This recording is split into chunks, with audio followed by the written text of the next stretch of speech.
Boundaries, PowerPoint Chapter 3 Context. Boundaries PowerPoint Chapter 3 Context. Table of contents is as follows. Context is everything just married us and not us, you and not you. Enmeshment is not intimacy. Donna's story, Carla's story, 11 slides. You are me, who's really running things. An enmeshed person is not known. Phil's story, can this marriage be saved? Lack of intimacy means I am not known to feel or not to feel your rooms and mine. Intimacy takes a lot of work. Friendships, parents and children. Distance makes the heart grow colder. We raise children the way we were raised. Laura's story, it's not the child's job. Children are supposed to have needs. Our drug of choice comes first. A child keeps on needing no matter what you're going through. Certain lines should not be crossed. Your parents' boundaries. Exercise 3.1 Part 1 and 2. Your Parents' Boundaries. Exercise 3.1 Part 3. 1. Context is everything. Context, the type of relationship, defines appropriate closeness and distance in a relationship. Certain relationships presume closeness. A marriage has the potential for great physical and emotional intimacy.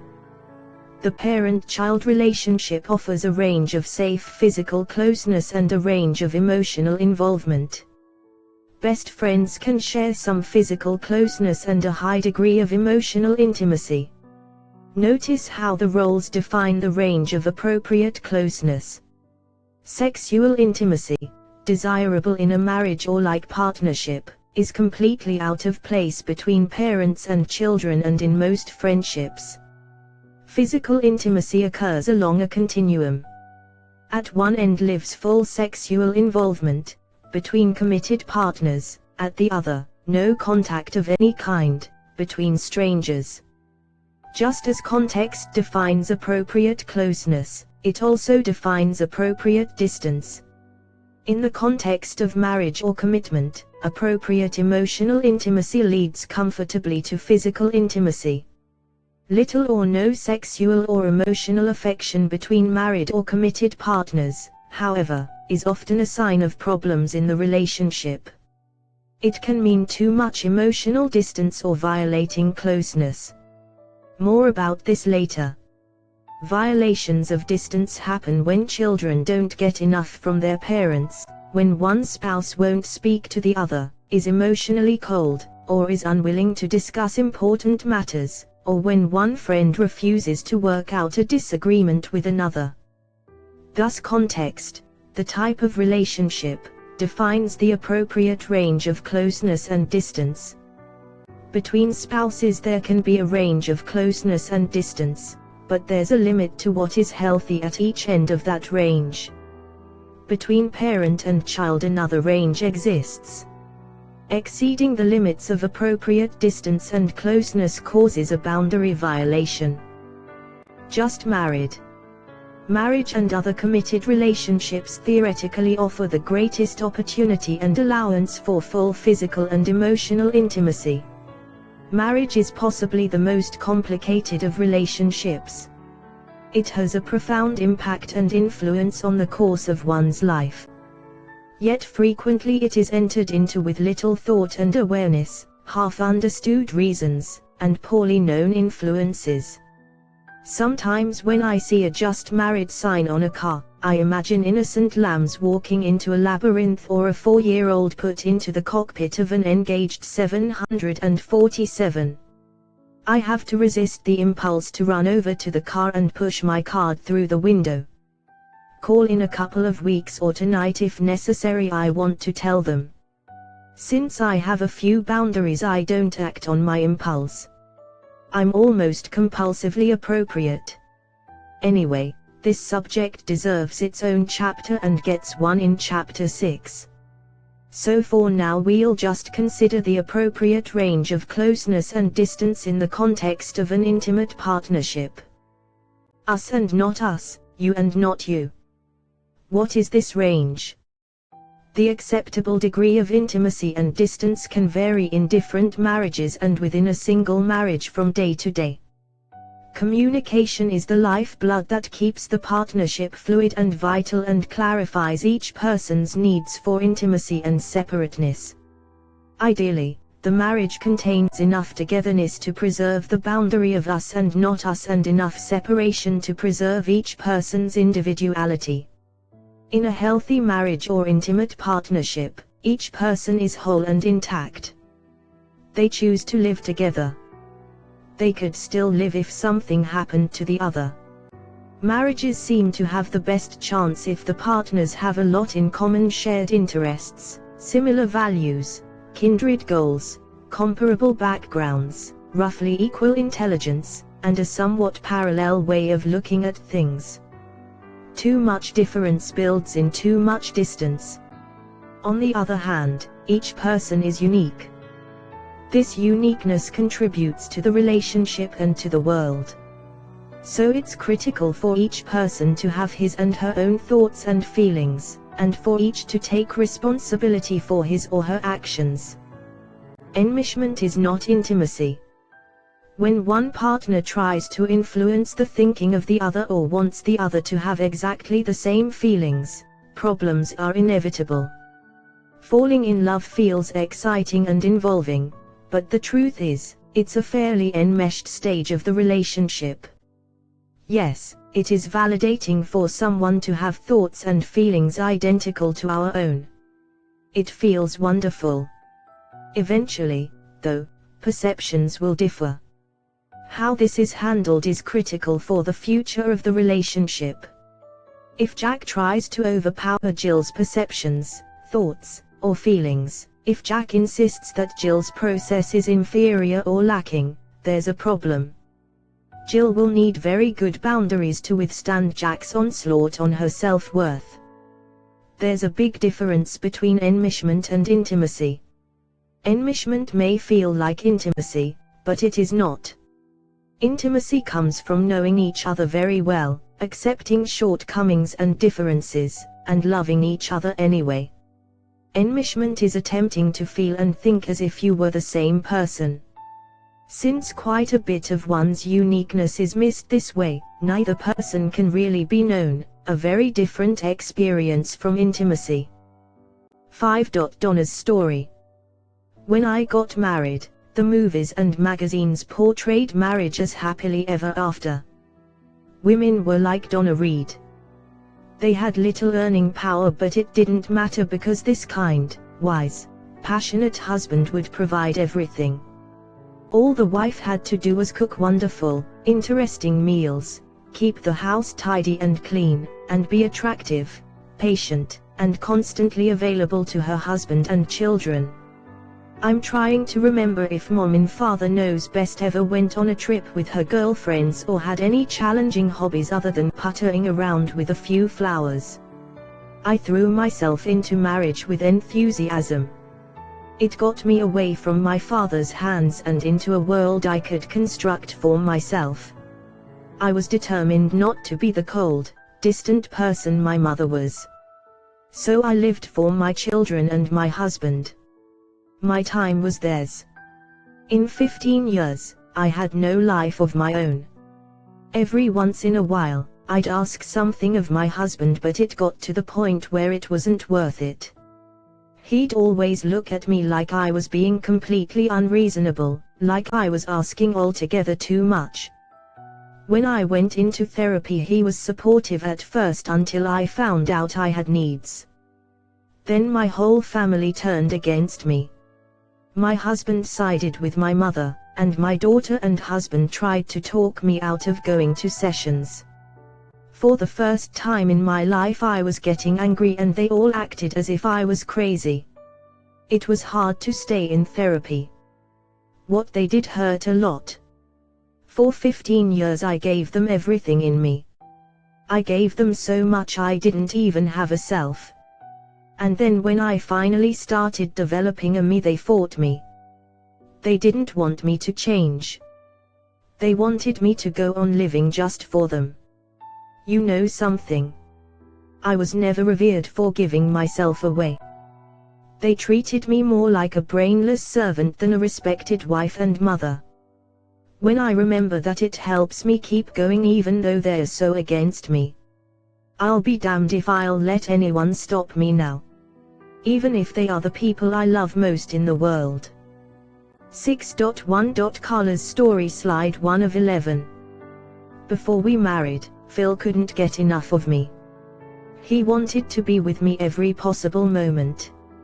He'd call me from work a couple of times a day. He'd begrudge the time I took going shopping with my girlfriends or working late to meet a deadline at my job.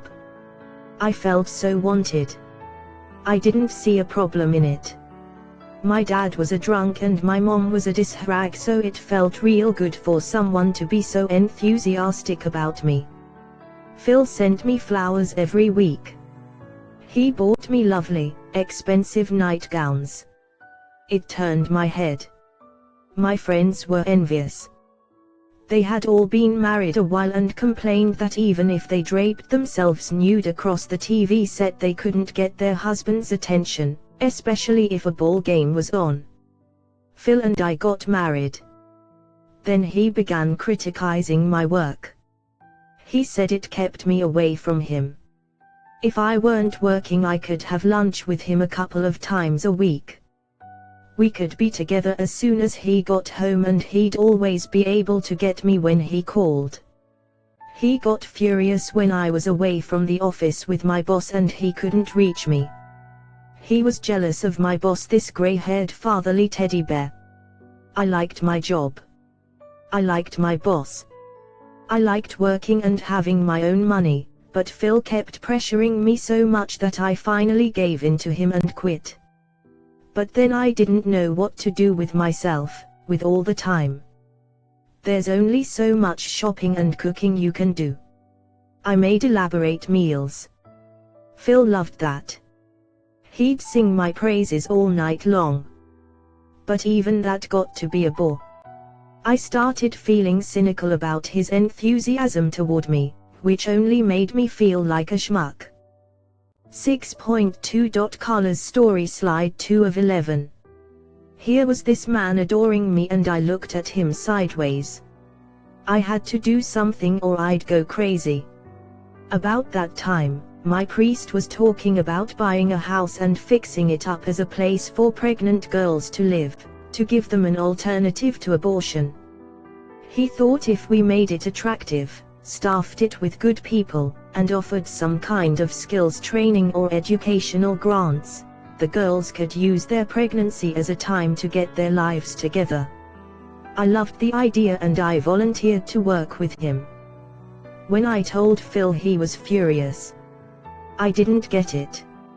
I reassured him that I'd be careful to work only during his working hours, that I'd be home before he got there. But then my anger got the best of me. I told him, "Don't worry, your gourmet meal will be on the table as usual." He backhanded me. I couldn't believe it. I was in shock. At first I just stared at him and then I calmly walked down the hall and locked myself in the bathroom. He stood outside the door pleading with me to come out. He said I was his moon and stars. He said he'd take me out to any restaurant I wanted, it didn't matter how expensive. Before I would open the door, I made him promise never to hit me again. "I'm on my knees to you," he said. "I promise with all my heart." I opened the door and he was kneeling on the carpet. My heart went out to him. No one had ever loved me so much. 6.3. Carla's story, slide 3 of 11. So then he took me to dinner and as the waiter was clearing away the dishes, Phil took my hand. "Darling," he said, "I want you to understand why I acted the way I did. I don't object to you working on that project. It's a wonderful idea.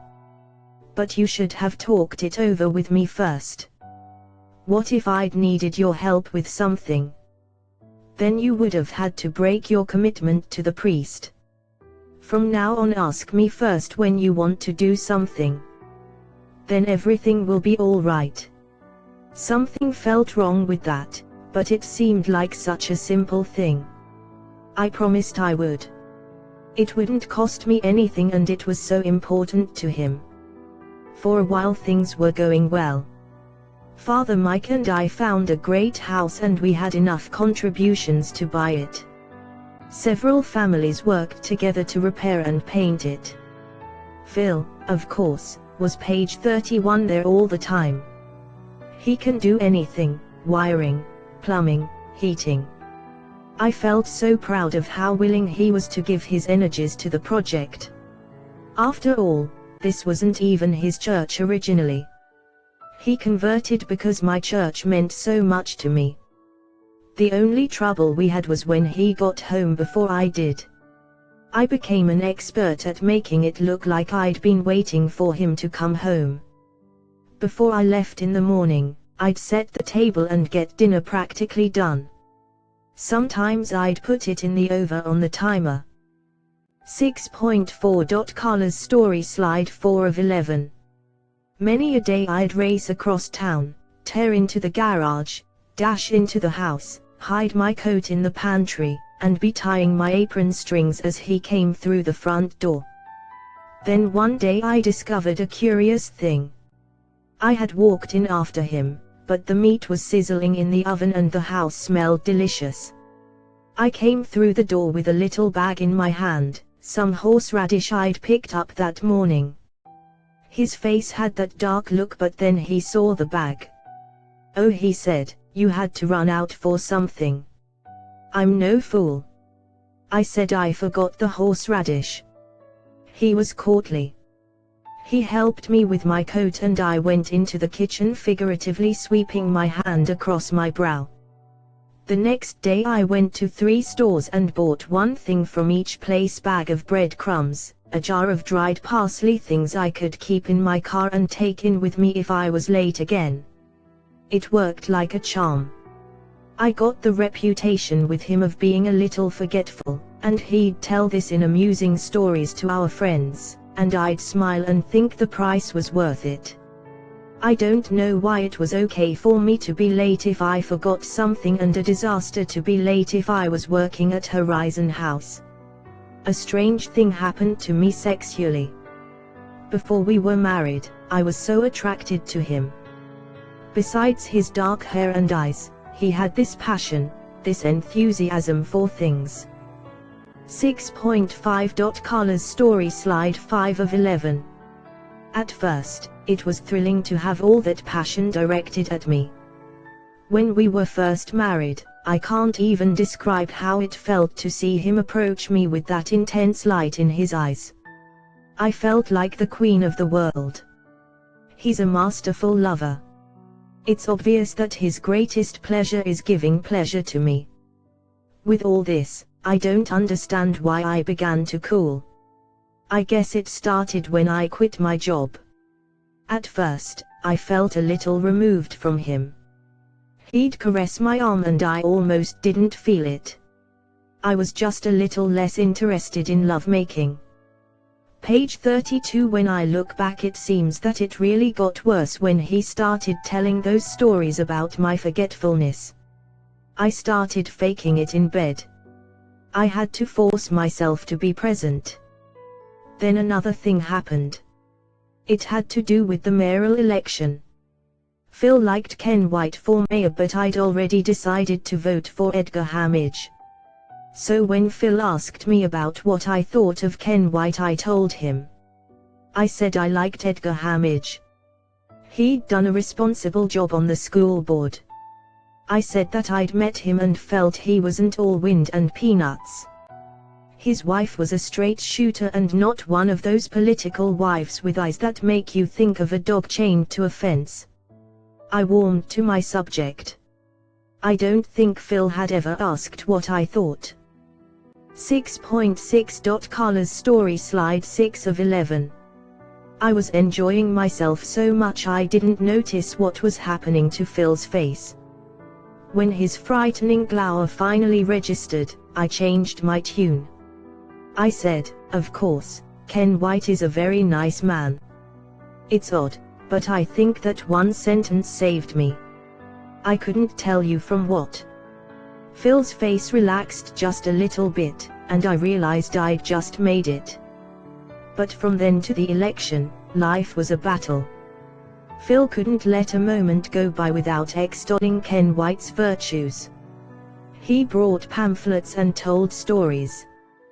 Believe it or not, he even took me to Ken's headquarters and introduced me to him. At first, I'd listen and say something like, "Edgar's done so and so." I didn't get in trouble for that, but Phil countered with 25 things Ken had done. Then 3 days before the election, he asked me who I was going to vote for. I told him Edgar Hamage and he got mad. He said, "That is so stupid. Ken White is obviously the perfect man for the job." The next day and the day after that, he asked me again. I told the truth. Each time he got mad. By election day, he was ranting and raving and he asked me again. I'm not proud of this, but I told him I'd decided to vote for Ken White. He was jubilant. He took me to the polls. He stopped for flowers on the way home. I never told him I'd really voted for Edgar Hamage. And I never disagreed with him about a political candidate again, even though I continued to vote the way I wanted. Ken White won the election.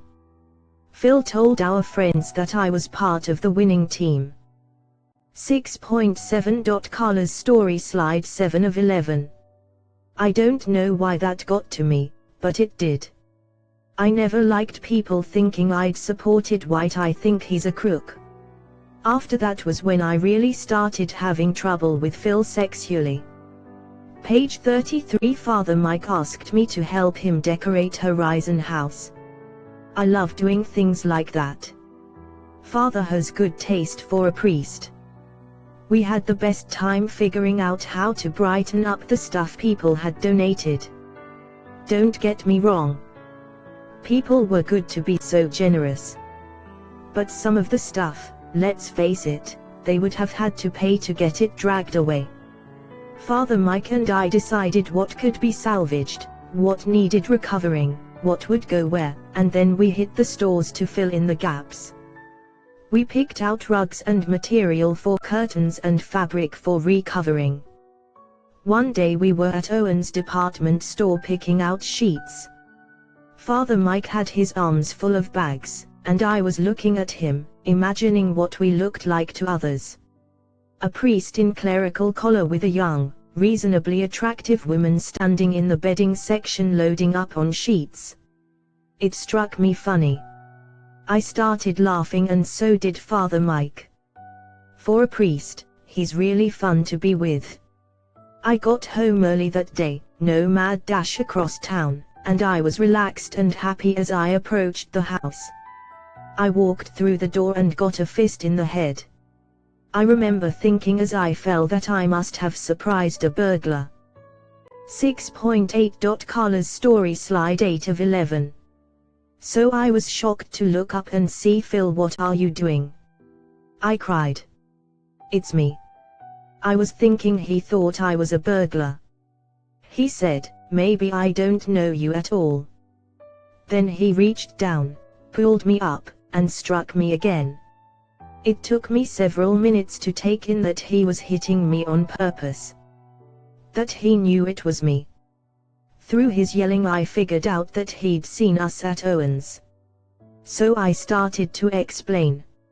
I thought if he just knew the facts, he'd quit hitting me. Even after it dawned on me that he was jealous of Father Mike, I still tried to reason with him. Then suddenly I realized that reason had nothing to do with this.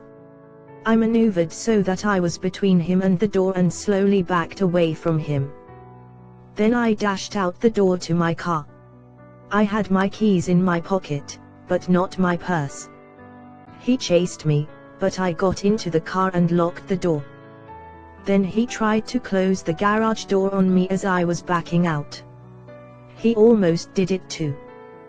The garage door scraped the paint off the top of the car, it was that close. Page 34. At first, I just drove. I was numb. I didn't know where I was going. I was ashamed to go to Father Mike. I didn't want to tell anybody. Somehow, though I don't know how I got there, I ended up at my best friend's house. I was in shock, completely incapable of making a decision about what to do. It took me a couple of days to recover from the realization that my husband was beating me, that he would have shut me in a garage for having innocent fun. My friend took care of me for a week. 6.9. Carla's story, slide 9 of 11. She hid my car in her garage and helped me find a therapist. She went with me to my first Codependence Anonymous meeting. At one point, someone at the meeting talked about not feeling sexual toward her husband anymore. For her own protection, she had to be so guarded emotionally that she couldn't be open sexually either. I felt so relieved when she said that.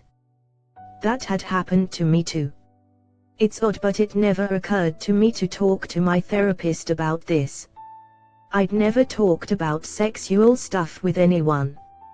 I thought there was something wrong with me, that I couldn't respond to Phil when he was such an attentive lover. But now I finally understand that my body has a lot of wisdom, that it knew things were wrong in that relationship before my head did. I didn't know I should listen to my body, but now I do. It tells me I don't want to be with Phil anymore. I've seen those movies on TV where those women stayed with their husbands for years and years, promise after broken promise, and it only got worse. I'm not going to go through all that. Phil used both barrels to try to get me to come back: a trip to Hawaii, a new house, money for the church. He promised he would never hit me again. The women in my support group had already talked about that, the bait their husbands used to get them back, and I knew I didn't want to trade anything for my belief in myself. 6.10. Carla's story, slide 10 of 11. I saw how cowed some of those women had become, afraid of their own shadows. That's not going to happen to me. I've lost a lot though. I think about how starry-eyed I was when I married Phil. I was so innocent. I remember being 20 and looking at women in my neighborhood in their 40s and 50s. They were sort of hardened and cynical about men. They were full of warnings, and I thought, you old crones, you're just that way because you don't trust anybody. I'm never going to be like that. Page 35. I'm realizing now that experience is what taught them to be that way. I look around and I don't see any woman who's 40 who has the innocent enthusiasm about men she had when she was 20. Experience has taught all of us. 6.11. Carla's story summary, slide 11 of 11. Idealization turns into control. Phil's intense attention felt loving at first but became controlling, isolating Carla from work, friends, and independent choices. Enmeshment and abuse. His jealousy escalated into manipulation, emotional pressure, and physical violence framed as love. Loss of self. Carla adapted to avoid conflict, hid parts of her life, and lost her voice, desire, and autonomy. Awakening and exit. With support, Carla trusted her body's warning, recognized the abuse, and chose self-respect over reconciliation. 7. You are me. When a couple becomes enmeshed, that is, when the individualities of each partner are sacrificed to the relationship, the individuals and the partnership suffer. Sometimes, as in Carla's case, one partner forces the other to give up separate opinions, perspectives, and preferences. Sometimes, as Donna described, a partner takes on her mate's views and ideas voluntarily. If childhood is used for survival, then little energy is left to develop a separate sense of self. It's likely, then, that a person who had to spend childhood surviving would enter marriage as an incomplete person. She'd be vulnerable to absorbing her mate's perspectives, ideas, and attitudes and taking them as her own. At first this might feel good to both partners. She'd feel stronger now that she had some ideas she hadn't had before. He'd feel very important that he could give her these things and that she liked them enough to take them on. Very flattering. What would happen later, though, when she disagreed with him? It would upset the balance of the marriage. She'd be changing a pattern that had been established. He might feel she was attacking his way of thinking. 8. Who's really running things? Another subtle shift happens when one person in the relationship sees himself as setting the limits and doing the thinking. He begins to see himself as more powerful and valuable. Anyone who's worked in supportive services has experienced this. When I worked in a hospital, I was very aware of who really ran the place: the nurses. They kept track of continuity, they knew what was really going on, they were tuned into the patients, they kept the operation functioning. Who got the pay and the esteem? The doctors. They'd run in, see 4 patients in an hour, scribble some things on the chart, and leave. They had the power to make decisions, the ultimate liability, and high insurance fees, and got the glory and the money. Who runs the office? The secretaries. I haven't talked to my insurance agent for 2 years. His secretary is the one who updates oceanoffpdf.com page 36 the policies, issues new ones, figures out my rates. Who gets the money? The insurance agent. Who thinks he's most important? The insurance agent. He hired the secretary. He issues her orders as he dashes out to lunch. The same phenomenon happens in marriages. If one partner is set up to do the thinking and make the decisions, that partner, let's say the husband, will see himself as more powerful and important, even if his wife is the one who keeps the show going. This imbalance can cause the supportive partner to feel less and less important, less sure of her value and the worth of her ideas, more dependent on her husband, and more enmeshed. In many marriages, the man is perceived as the head of the household and the woman as the partner who submits. I thought this died out some time ago, but I was wrong. Many women still enter into marriages in which both husband and wife believe the man does the thinking and the woman follows along. Some use the Bible to back this up. The Bible says the man is the spiritual head of the household and it delineates clearly the man's responsibilities to his wife, Ephesians 5:2533, not just hers to him.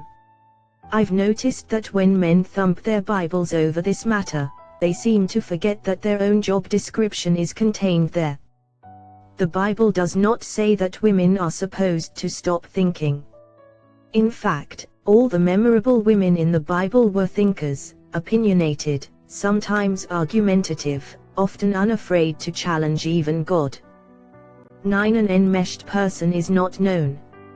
Obviously, too much distance in a relationship leads to a cooling of romantic interest. Surprisingly, enmeshment can do the same. Here's why. Enmeshment, remember, may feel close, but it isn't. Enmeshment means someone's individuality is being squashed. An enmeshed person is not known.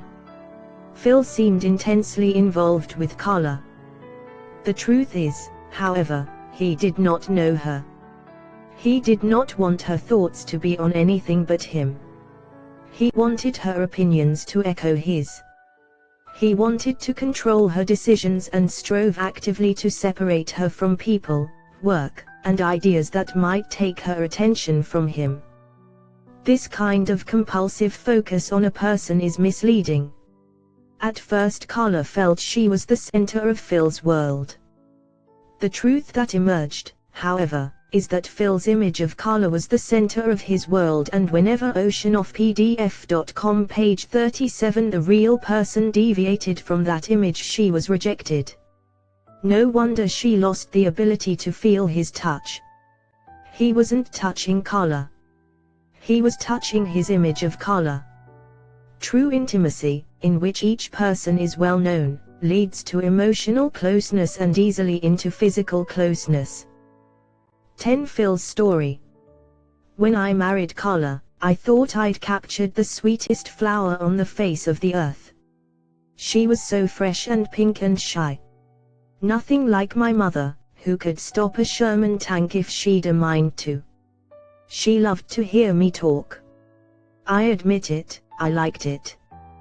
When had my parents ever listened to me? I worshipped her.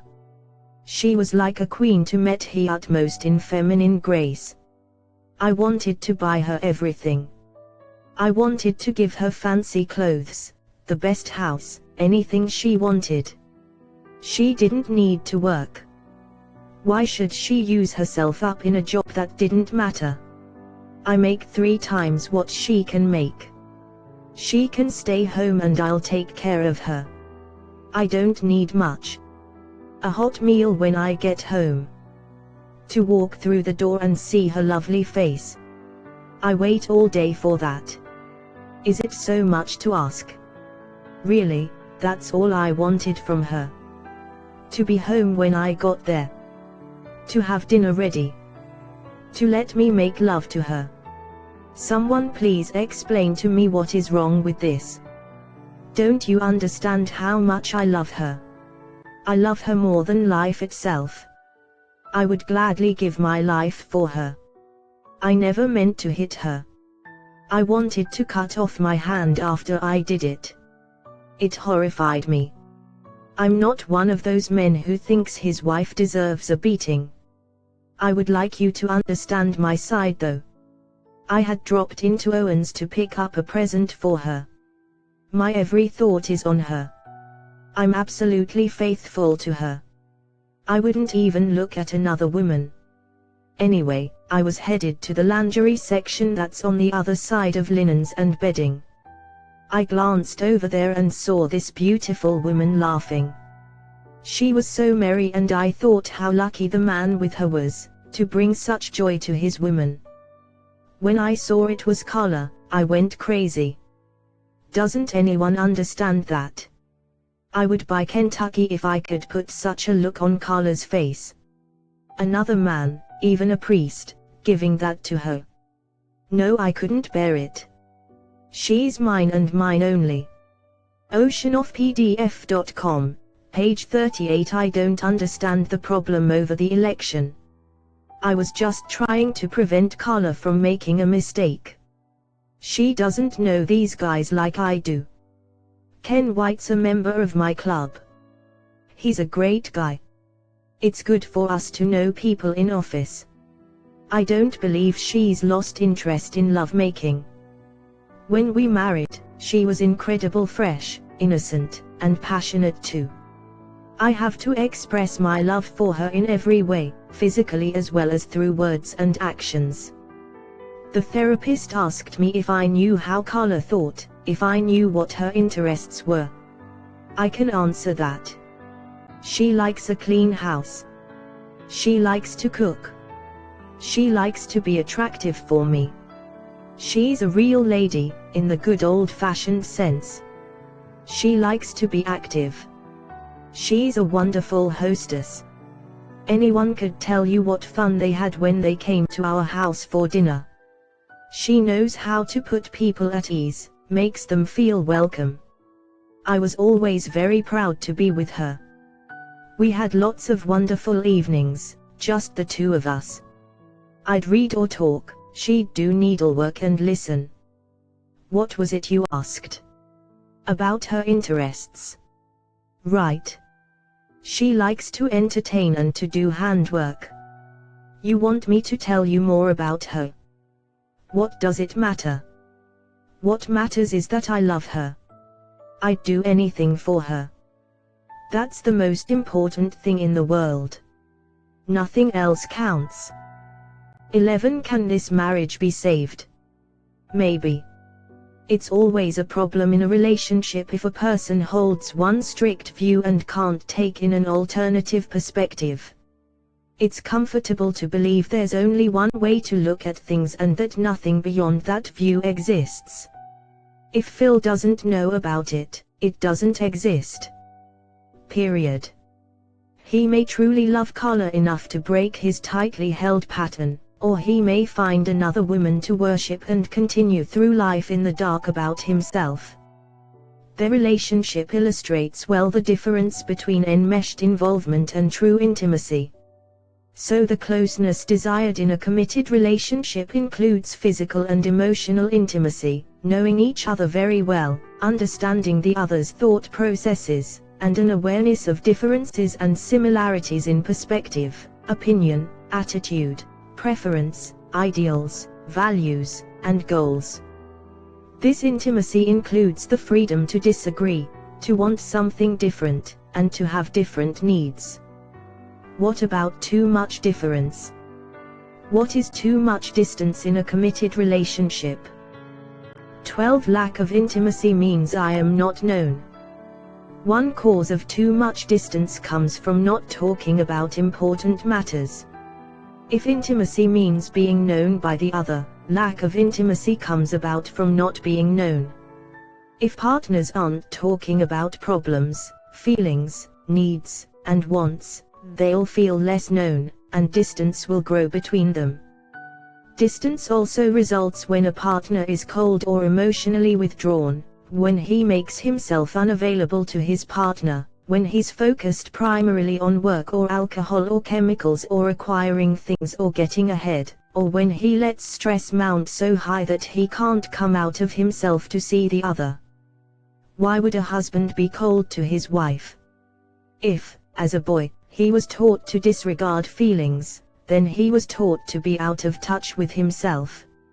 Remember, emotional boundaries develop as we know ourselves and our feelings. If a child is taught to ignore his inner self won't develop. How can a man come home from the office and pour out his anxieties if he's not been taught to be in touch with them? That part of himself was walled off long ago. He may not even know it exists. 13. To feel or not to feel. Women often do handstands trying to get men to talk about their feelings. But they might as well be speaking Swahili for all the good it does.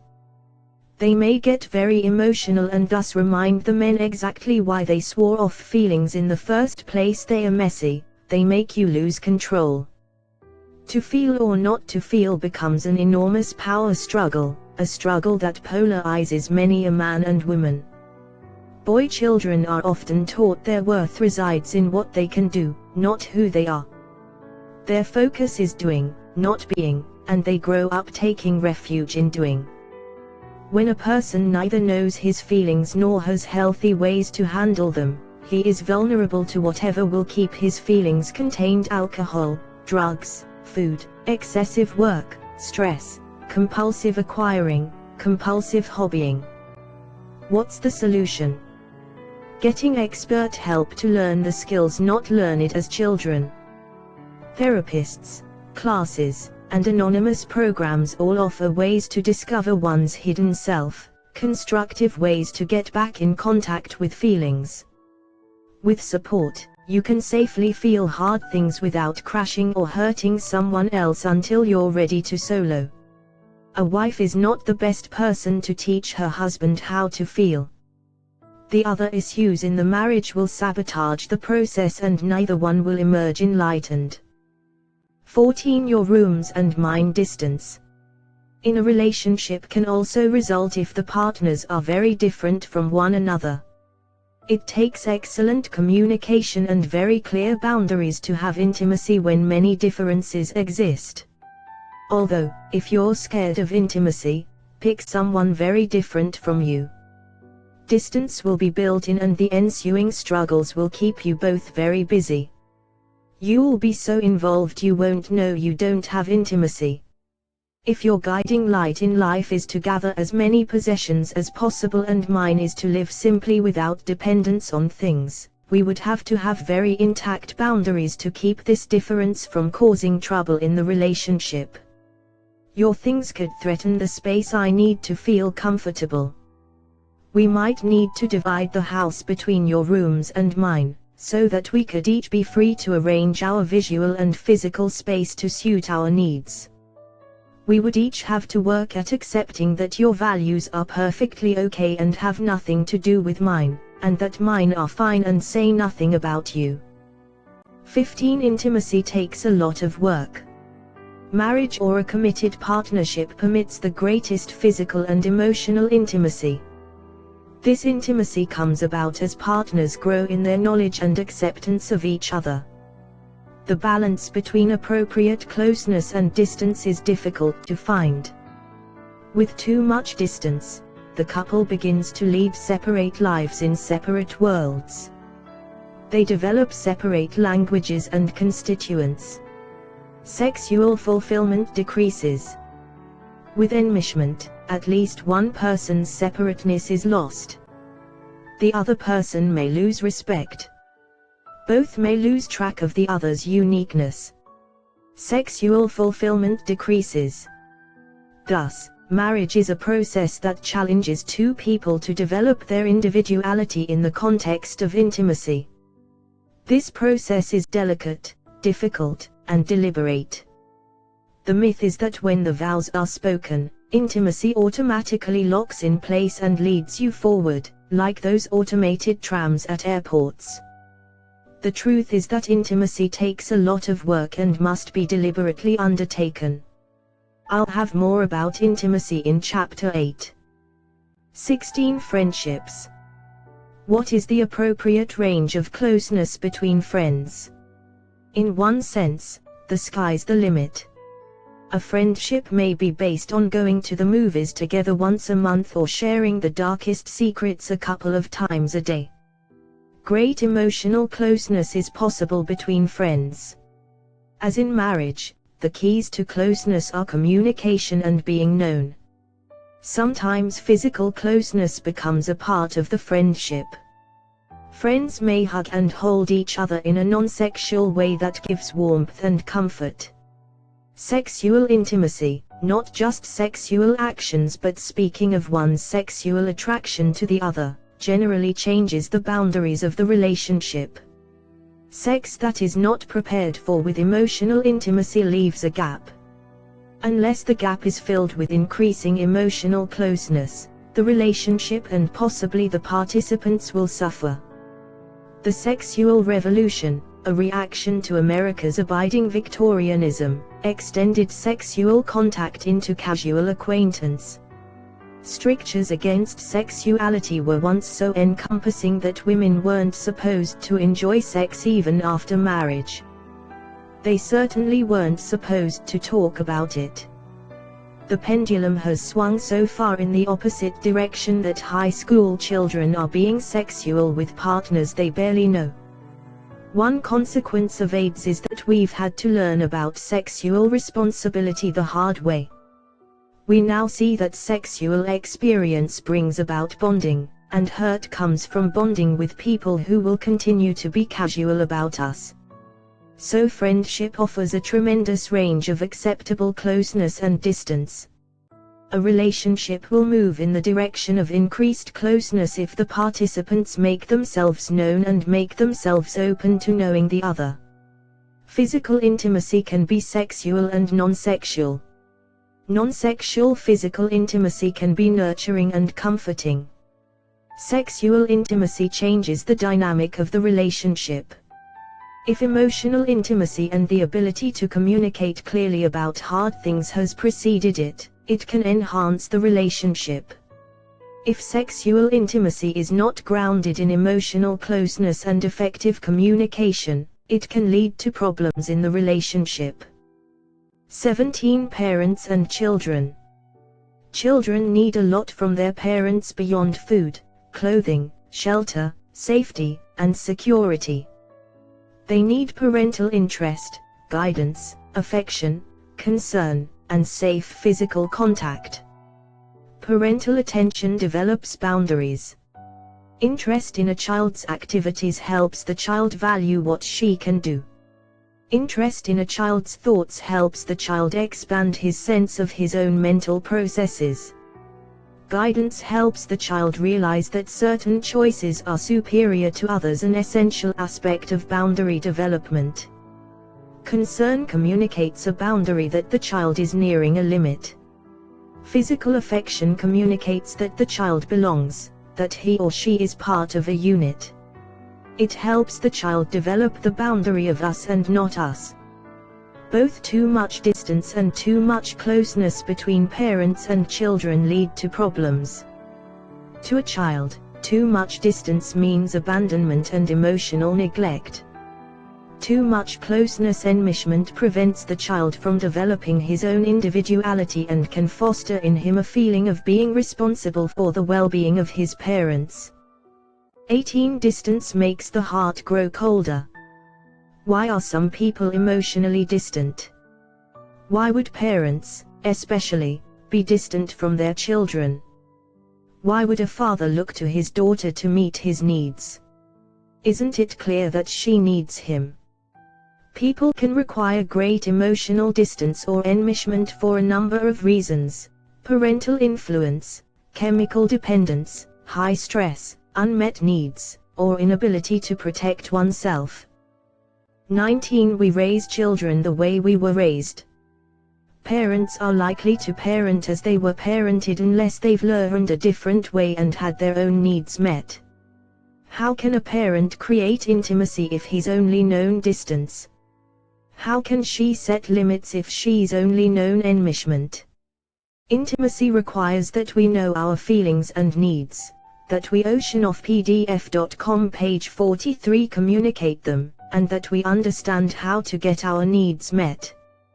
We must know how to work out disagreements, how to handle anger, how to have balance, and be able to respect the different needs, feelings, thoughts, and reactions of another. With either distant or enmeshing parents, our experience is limited when it comes to learning these skills.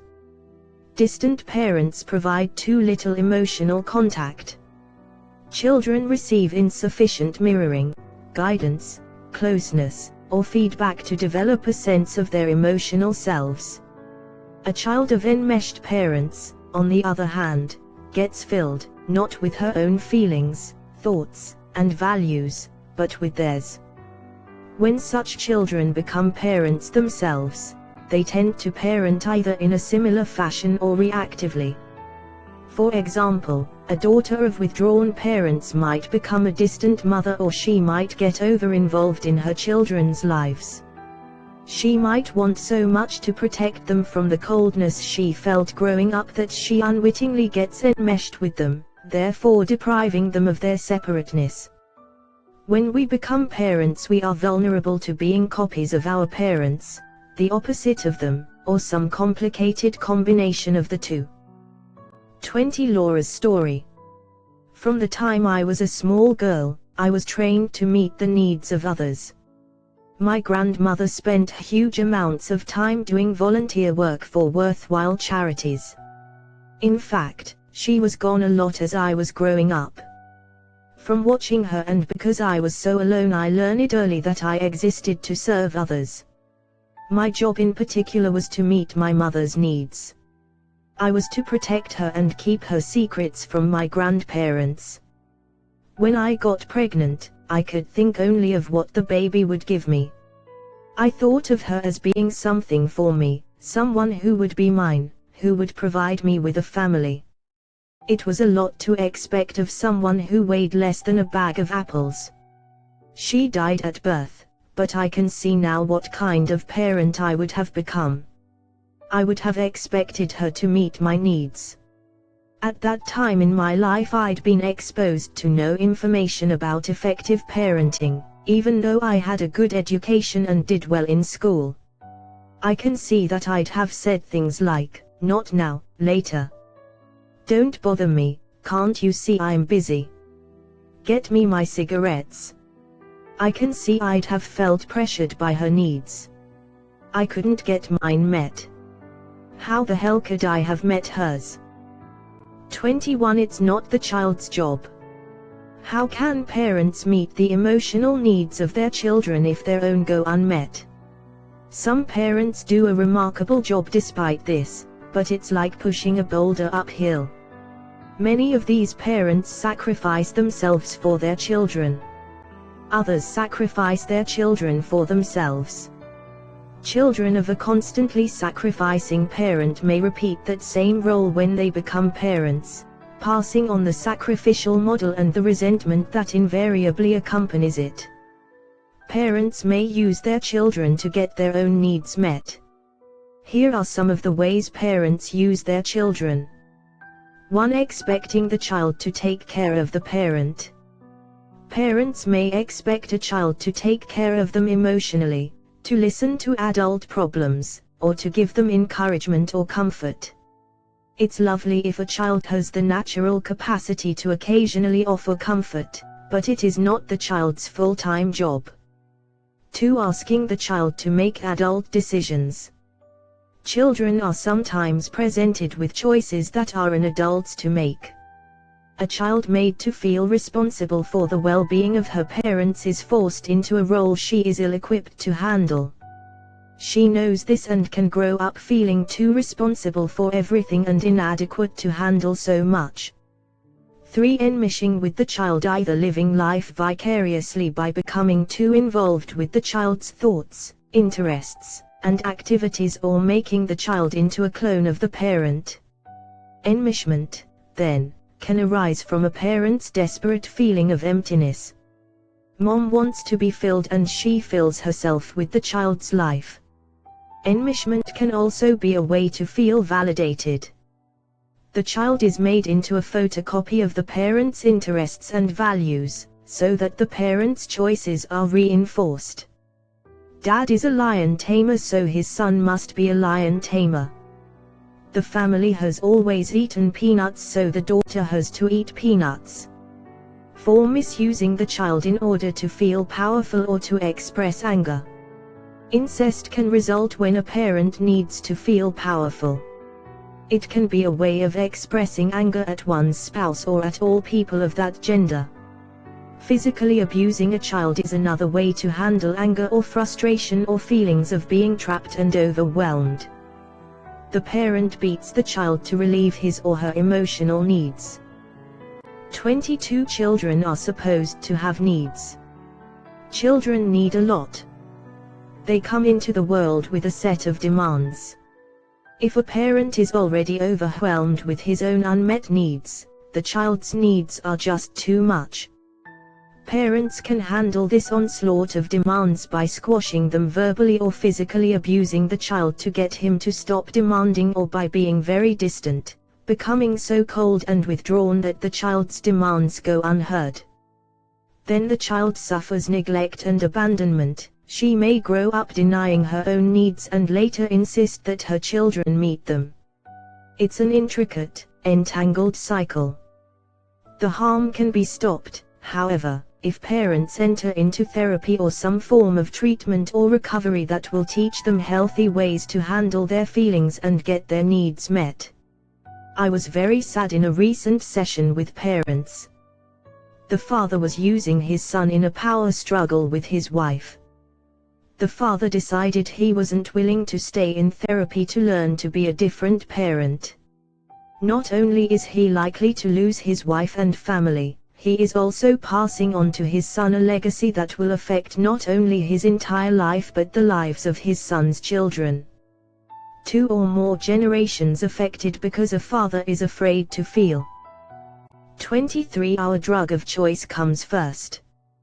Dependence on a chemical or compulsion can be another cause of too much distance in a relationship. If we are addicted to a substance or dependent on a compulsion, we need very wide boundaries. We can't let anyone near who might interfere with our use or take our supply. If I need to work compulsively and you demand time from me, time I want to use working, I'll have to keep you at a distance. Otherwise, you'll take my supply of time and energy needed for working. If I need to eat sugar and you call as I'm on my way to the kitchen, I'll have to get rid of you so I can get my fix.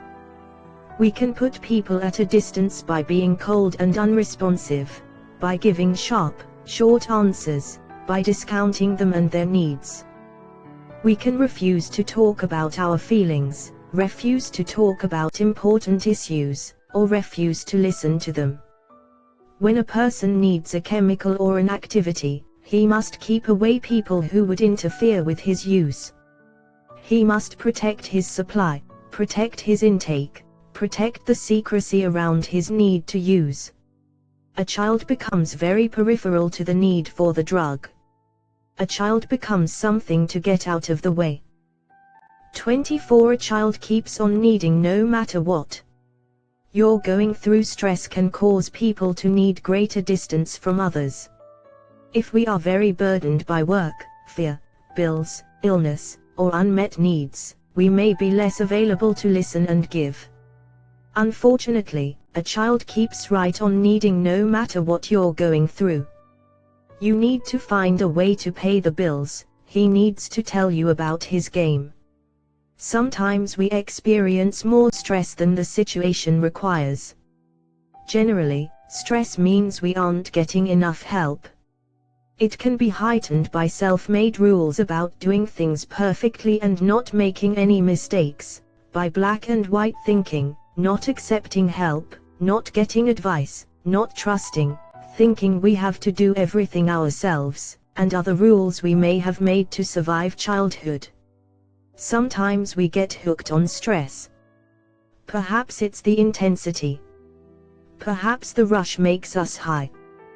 We have the sharpness of the hunter and the hunted. Meanwhile, a child may be standing within range, needing, but invisible to us. Get out of the way, child, I must focus on this, not you. This involves money. It's the most important thing in the world. I'll get to you when I'm done here. But if we're addicted to stress, or dependent on the rules that keep our lives stressful, we may never get around to the child. We look up and the child is on drugs or beating a sister or grown up with no reason to bring the grandchildren to visit. 25. Certain lines should not be crossed. Context defines the range of closeness and distance appropriate within a relationship. Behavior that is completely acceptable in one context can be unhealthy and even harmful in a different type of relationship. We don't have a scale that measures degrees of intimacy, so ranges cannot be precisely defined. Certain lines, however, should not be crossed. Children should not be used to meet the sexual or power needs of parents. Children shouldn't have to solve adult problems. Too much distance can kill a marriage. And every one of us has a choice about how much of ourselves we will reveal to people we don't know well. If you get confused sometimes about what is appropriate with another person, think about the type of relationship it is. Consider if the behavior is within the bounds of the relationship. Chapter 4 will help you strengthen your emotional boundaries. As you develop a clearer sense of self, your instincts will help you know what feels right and what feels wrong in a relationship. 26.1 Your parents' boundaries. Exercise 3.1 Whatever mishmash of boundaries your parents had profoundly influenced your development. The purpose of this exercise is to identify these influences. 26 Part 1. Pick a parent, your mother or father or other adult, and answer the following questions. 1. In what ways was your parent distant or withdrawn from you? Include the following: A. Incidents in which you ran to your parent with enthusiasm, and he or she turned you away without following up on your excitement. B. Events missed, such as no one there when you were the lion in the school play. C. Broken promises. D. Evidence that your preferences were unknown. E. Evidence that your thought processes were not understood. F. Evidence that your interests were missed. G. Being passed over when something concerned the whole family. 26.2 Your parents' boundaries. In what ways was your parent enmeshed with you? Include the following: A. Ideas held by the parent that were forced on you. B. Preferences that a parent expected you to share. C. Evidence that your parent assumed you felt the way he or she did. D. Parental ways which you were expected to adopt. 3. In what ways did your parent use you to meet his or her needs? Include needs for the following: A. Power. B. Comfort. C. Sex. D. Stress relief. E. Solution of adult problems. F. Other. 26.3 Your parents' boundaries. Part 2. Repeat this 26.2. Your parents' boundaries exercise with any other person who assumed a parental role towards you. 26.2 Your sit-in parents' boundaries. In what ways were they enmeshed with you? Include the following: A. Ideas held by them that were forced on you. B. Preferences that they expected you to share. C. Evidence that they assumed you felt the way he or she did. D. Parental ways which you were expected to adopt. 3. In what ways did they use you to meet his or her needs? Include needs for the following: A. Power. B. Comfort. C. Sex. D. Stress relief. E. Solution of adult problems. F. Other. 26.4 Your parents' boundaries. Part 3. From what you know of your grandparents on both sides, what's your best guess about their boundaries? Write about each grandparent. Identify suspected patterns of enmeshment, withdrawal, coldness, intrusion, and the expectation that children existed to meet their needs. Thank you so much and keep coming back.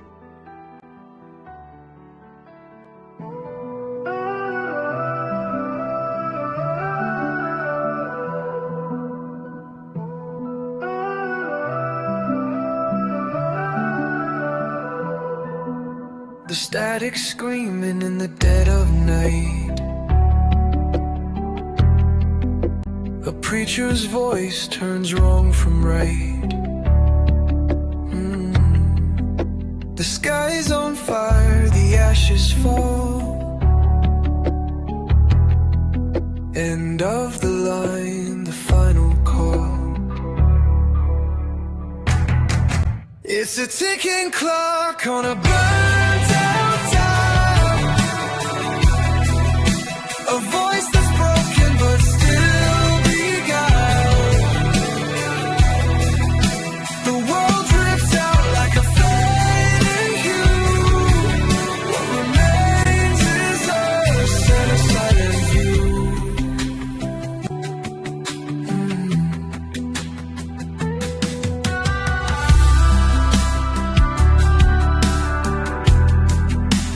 Crackling fire eats the air alive. Smoke and whispers barely survive. A loop of soul cuts won't rewind. Echoes bleed through what's left behind. A ghostly chant so cold and still, the vacant hum of the void's well.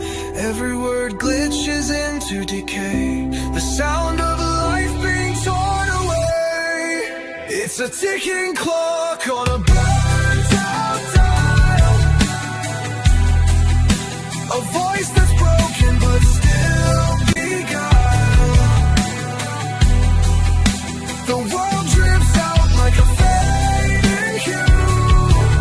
What remains is us and a silent view. The signal fades like a burnt page, dear. Darkness hums, no song left there. The radio dies with a final sigh, and we sit in silence under splintered sky.